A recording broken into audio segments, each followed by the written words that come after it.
Pak Dhani, kita akan Ya. kesaksian yang kedua ya Pak Dhani Mandial Ya, kesaksian kedua yaitu ya. kita undang Pak Hendry. Iya, Pak Pak Henry Pak, ini kalau nggak salah ini pelatih dari si Ginting ya.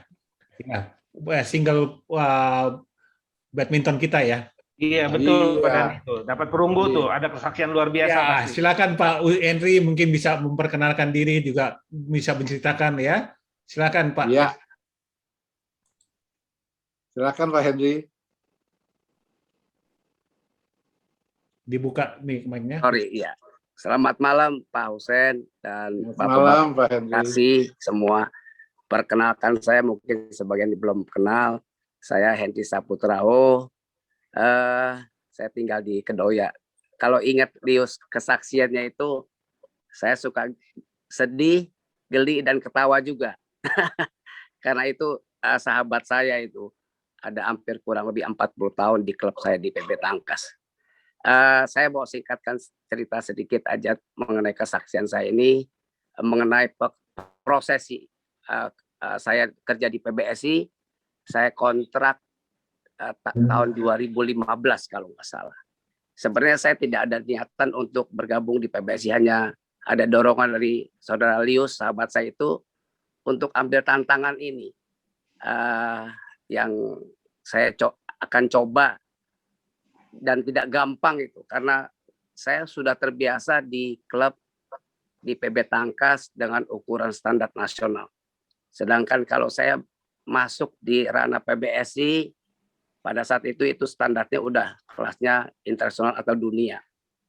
Singkat cerita saya masuk tahun 2015, saya coba bergabung. Ternyata emang cukup berat kalau saya lihat tuntutan harapan yang diharapkan dari PBSI atau masyarakat umumnya. Pada saat itu saya kalau nggak salah hanya terima 3 pemain junior. Kalau bapak-bapak kenal waktu itu ada seorang Jonathan Christie, Anthony Ginting yang sekarang kita tahu, dan ada Ihsan Maulana.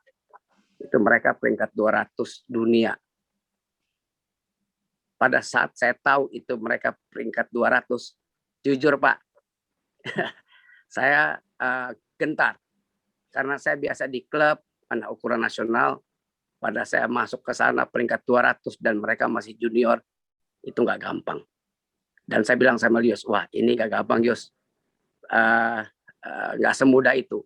Tapi saya ingat Tuhan pasti tolong saya dan saya coba andalkan Tuhan. Dari tiap langkah saya pertama kali, saya coba mengandalkan Tuhan. Dan saya coba berdoa untuk setiap program apa yang saya coba harus lakukan. Dan Tuhan kasih saya pengertian, pemahaman mengenai cara teknik latihan yang tepat untuk pada waktu itu saya di PBSI.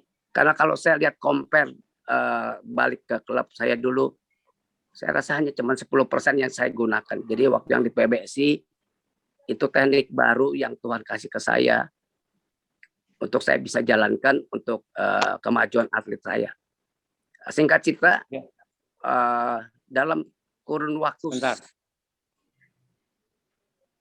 Halo. Ya, silakan Pak Henry, bisa dengar.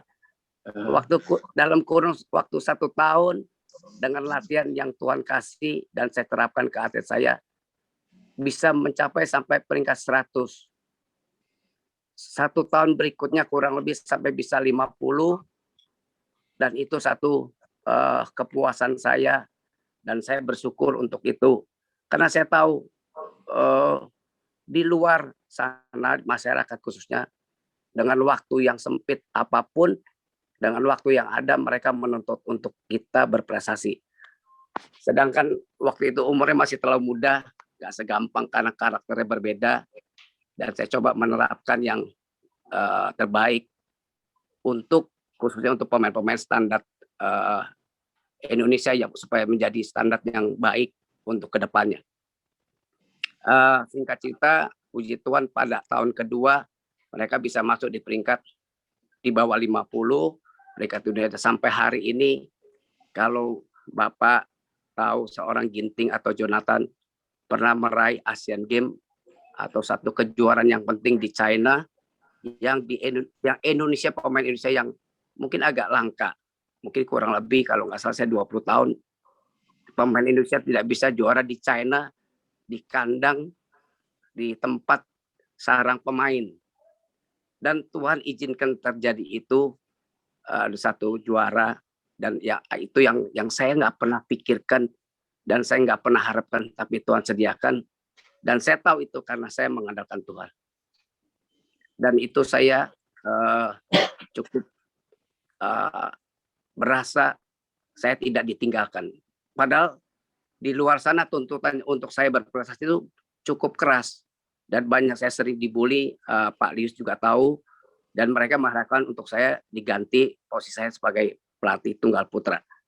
Tapi saya belajar untuk diam dan hanya mengandalkan Tuhan, berdoa. Dan sampai hari ini Bapak juga tahu bahwa ada seorang Ginting bisa sampai dapat perunggu di Olimpiade, itu satu bagi saya itu satu mujizat bagi saya, karena saya lihat nggak segampang itu.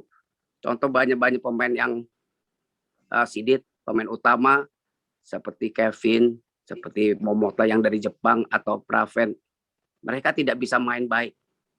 Padahal kalau saya lihat Ginting, dia bagus tapi belum menjadi top dunia. Dengan hasil yang sekarang dia dapat bronze, bagi saya itu udah suatu mujizat bagi saya, dan saya bersyukur akan hal itu. Singkat cerita, di mana tiap langkah saya, tiap event saya mau coba mengandalkan Tuhan. Saya rasa itu harapan saya, dan kedepannya juga saya akan mengandalkan Tuhan, karena banyak kejuaraan ke depan yang akan saya lalui. Tanpa Tuhan saya rasa saya tidak sanggup. Saya rasa itu kesaksian saya. Terima kasih Bapak-Bapak.